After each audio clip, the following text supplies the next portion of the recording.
On nous demande ici de déterminer les fonctions de R dans R dérivables en 0 pour lesquelles on a cela.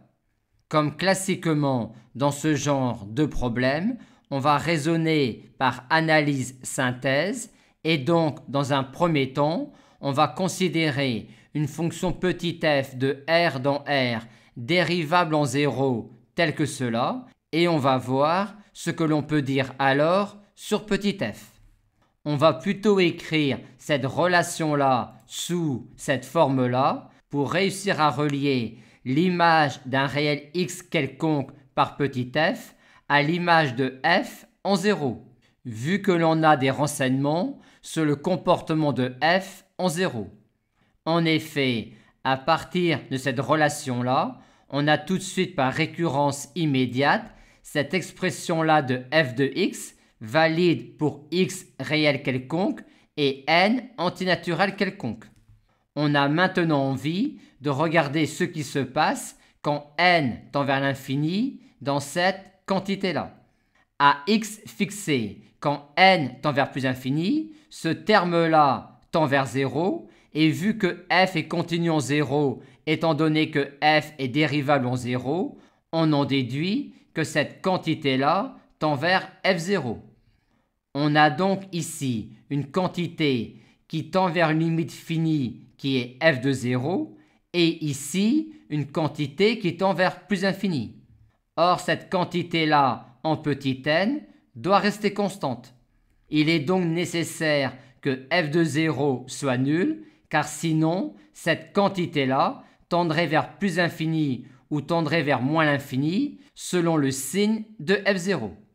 Ceci étant dit, on a donc ici une forme indéterminée de la forme l'infini fois 0. Et pour lever l'indéterminé, il nous faut mieux décrire le comportement de f quand u tend vers 0. On va pour cela utiliser le fait que f est dérivable en 0 pour dire que vu que f est dérivable en 0, on a cette approximation affine locale-là de f en 0, c'est-à-dire celle-là, vu que f de 0 est nul. On a donc cette expression-là de cette quantité-là. Or, vu que epsilon est une fonction qui tend vers 0 quand h tend vers 0, on peut dire à x fixé que cette quantité-là et donc celle-là tend vers 0 quand n tend vers plus infini et que donc finalement cette quantité-là tend vers x f'0 quand n tend vers l'infini. On en déduit donc que si une fonction petit f de R dans R, dérivable en 0, vérifie cette relation-là, on aura cela pour tout x réel.